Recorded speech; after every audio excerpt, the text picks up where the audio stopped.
Hey, Pastor Josh here. We're reading Genesis chapter 47, verses 13 through 22.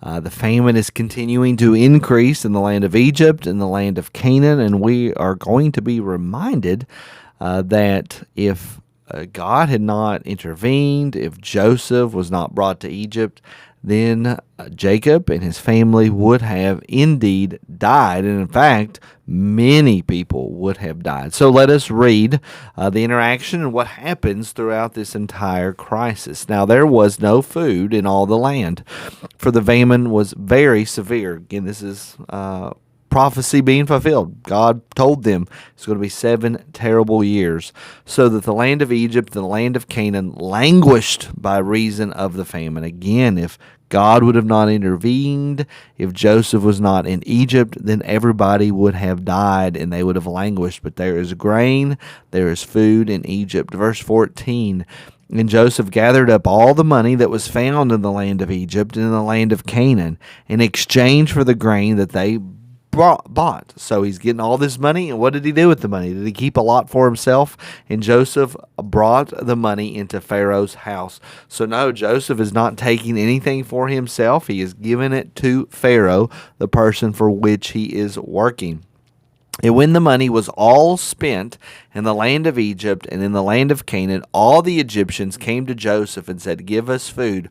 Why should we die before your eyes? For our money is gone." So all of the money of Egypt, all of the money of Canaan was brought to Pharaoh. So now Pharaoh has everything. Indeed, as we'll see in just a moment, this is a fulfillment of that promise that God made to Abraham way back in Genesis chapter 12.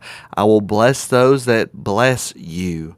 And so here, Pharaoh has received the vision. He received the dream.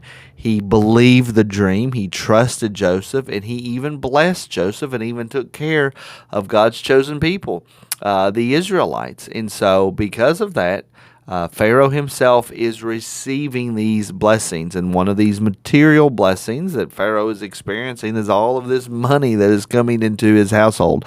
So verse 15, all the money is spent, and he has everything, and now everybody is saying, "Hey, we're out of money. Can you give us some food? Can you come up with something?" And so Joseph, again, continues to acquire more wealth for Pharaoh, to put Pharaoh more in charge. Again, Joseph is not trying to take charge. He is being a faithful servant, and in fact, trying to help his master, trying to help his boss get ahead as much as he can. Verse 16, and Joseph answered, "Give us your livestock."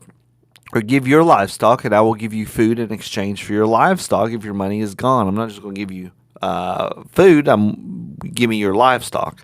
So they brought that. So they brought their livestock to Joseph, and Joseph gave them food in exchange for the horses, the flocks, the herds, and the donkeys. So everything. He supplied them with food in exchange for all their livestock that year.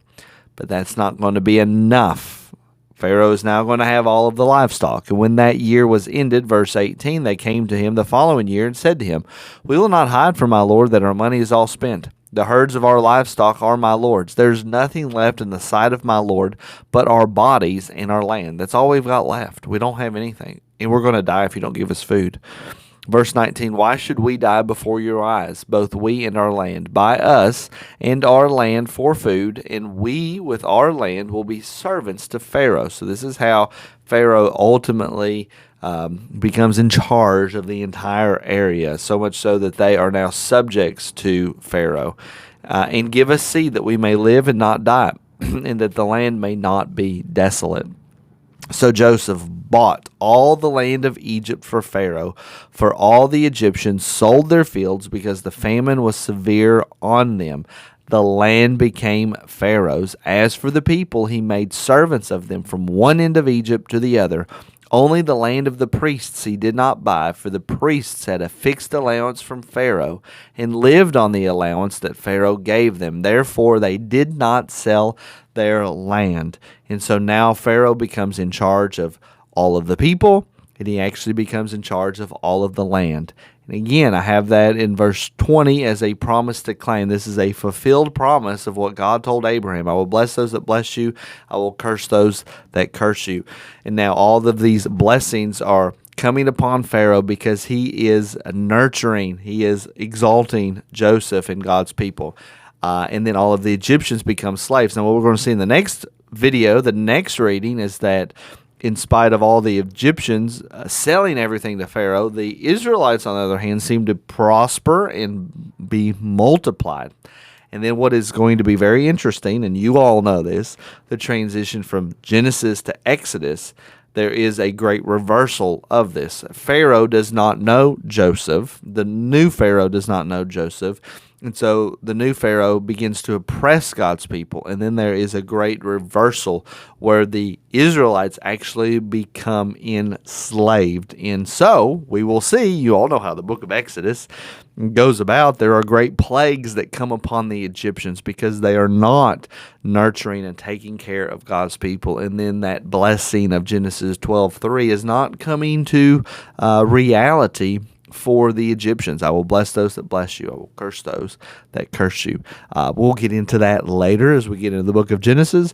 But we see God is holding out his promise.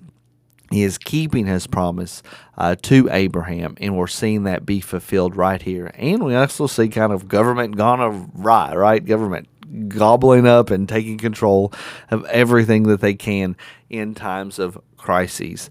I hope that's been a help to you. I hope that's been some sort of a blessing, and I will see you in the next video.